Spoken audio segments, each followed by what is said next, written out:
नमस्कार, मैं हूं अंकुर और आप देख रहे हैं सत्यहिंदी.com। एक नजर डालते हैं अब तक की सुर्खियों पर। बिहार की सियासत में हुए एक ताजा राजनीतिक वाकये में नीतीश सरकार के मंत्री मदन सहनी ने इस्तीफा दे दिया है। सहनी ने कहा कि उन्होंने ये इस्तीफा अफसरशाही के खिलाफ दिया है। एएनआई से बातचीत में सहनी ने कहा कि मुझे कोई लोभ लालच नहीं है, अफसर मेरी बात नहीं सुनेंगे तो लोगों का काम नहीं होगा और ऐसे में मुझे इस जगह नहीं रहना। उन्होंने कहा कि राज्य में अफसर पूरी तरह बेलगाम हैं। सहनी ने कहा कि विधायक तो खुलकर बोल भी सकते हैं, लेकिन मंत्री तो ऐसा भी नहीं कर सकते।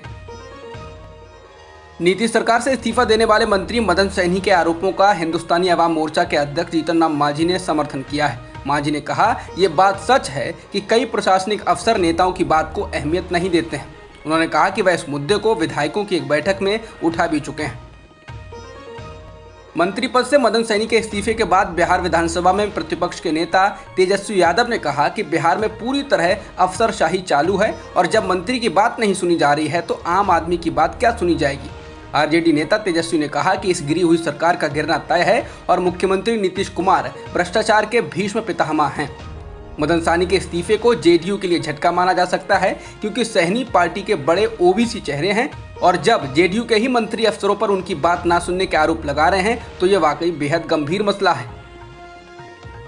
मशहूर शायर मुनव्वर राना के लखनऊ के उनके घर में अचानक देर रात यूपी पुलिस ने तलाशी ली है। मुनव्वर राना के परिवार के लोगों ने आरोप लगाया है कि पुलिस अचानक घर में घुस आई और उसने बिना किसी वारंट दिखाए ये तलाशी ली। उन्होंने आरोप लगाया है कि पुलिस ने उन्हें कुछ भी बताने से इनकार कर दिया। हालांकि इस मामले में पुलिस की ओर से अब तक ना तो पुष्टि की गई है और ना ही इसका खंडन किया गया है। पुलिस की इस कथित कार्रवाई के बारे में कुछ साफ तो नहीं है ये क्यों की गई, लेकिन एक मीडिया रिपोर्ट में कहा गया है कि हाल ही में मुनव्वर राना के बेटे पर फायरिंग किए जाने को लेकर कार्रवाई की गई है। अमर उजाला की रिपोर्ट के अनुसार रायबरेली सदर कोतवाल का दावा है कि 28 जून को हुए तबरेज राना पर जानलेवा हमले का मामला फर्जी था और तबरेज ने खुद अपने प्रतिद्वंदियों को फंसाने के लिए अपने ऊपर गोली चलवाई थी। आधी रात को घर पर पुलिस की तलाशी को लेकर शायर मुनव्वर राना ने कहा है कि रात करीब 1 बजे अचानक उनके घर पर कई पुलिस वाले आ धमके, उनमें कुछ बिना वर्दी के भी थे। मुनव्वर राना ने कहा कि पुलिस ने उनके घर को ऐसे घेर लिया जैसे ये कश्मीर हो और यहाँ आतंकी रहते हों। राना ने कहा कि पुलिस वालों ने उनके साथ और उनके घर की महिलाओं के साथ बदतमीजी भी की। राना ने कहा कि पुलिस वाले सीधे बेडरूम तक घुस गए थे, जबकि बेडरूम में घर की महिलाएं भी थीं। शायर मुनव्वर राना ने आगे कहा कि इसको लेकर मैं पीएम मोदी को चिट्ठी भी लिखूंगा। उन्होंने कहा कि हमारे बेटे को बहाने से फंसाया जा रहा है, हमको खुदकुशी के लिए मजबूर किया जा रहा है। पुलिस ने मुझे कई तरह के फर्जी नोटिस भेजे हैं, हमारे खिलाफ फर्जी मुकदमे दर्ज किए जा रहे हैं, मेरा गुनाह क्या है। आज फिर पेट्रोल के दाम में बढ़ोतरी की गई है। हालांकि डीजल की कीमत में कोई बदलाव नहीं किया गया है। आज पेट्रोल की कीमत में 35 पैसे प्रति लीटर की बढ़ोतरी हुई है, जिसके साथ ही दिल्ली में पेट्रोल की कीमत 99 रुपये 16 पैसे प्रति लीटर हो चुकी है। वहीं मुंबई में पेट्रोल की कीमत 105 रुपये 24 पैसे प्रति लीटर हो चुकी है। बता दें, पिछले 1 महीने में ही 16 बार पेट्रोल डीजल के दाम बढ़ाए गए हैं। हालांकि पेट्रोल और डीजल के दामों में पिछले साल से ही लगातार रुक रुक कर बढ़ोतरी की जा रही है। इसका नतीजा है कि अब देश के हर शहर में या तो पेट्रोल की कीमत 100 के पार हो चुकी है या होने वाली है।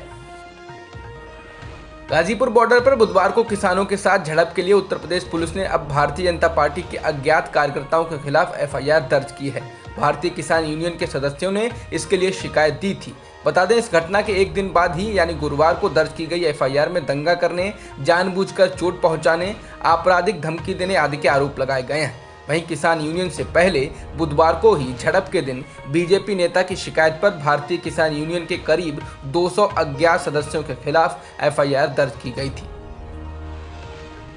भारत के मुख्य न्यायाधीश एनवी रमना ने गुरुवार को कहा कि सरकार चिकित्सा क्षेत्र को प्राथमिकता नहीं दे रही है, जो कि एक चिंता का विषय है। उन्होंने इसके साथ ही कहा कि डॉक्टर किसी और की विफलता की सजा क्यों भुगत रहे हैं।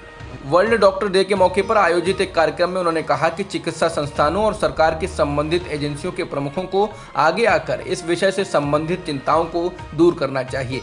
उन्होंने कहा, ये दुखद है कि ड्यूटी के दौरान हमारे डॉक्टरों पर बेरहमी से हमला किया जा रहा है। ऐसा क्यों है कि डॉक्टर किसी और की विफलता की सजा भुगत रहे हैं।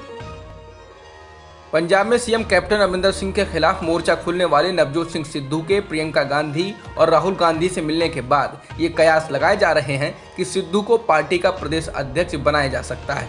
इस बीच कैप्टन ने भी अपनी तैयारी शुरू कर दी है और गुरुवार को पार्टी के 25 से अधिक हिंदू नेताओं को लंच पर बुलाया और बातचीत की। सूत्रों के हवाले से कहा जा रहा है कि इस दौरान इस बात पर चर्चा की गई कि प्रदेश अध्यक्ष किसी हिंदू को ही बनाया जाए।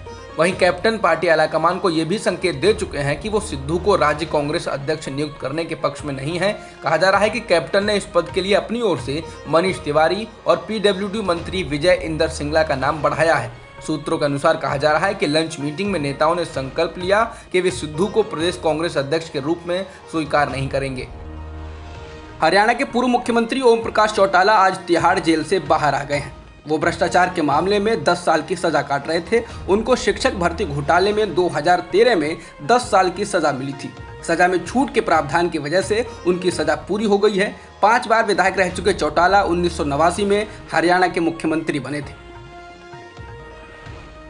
महाराष्ट्र राज्य सहकारी बैंक घोटाले के मामले में ईडी ने गुरुवार को बड़ी कार्रवाई की।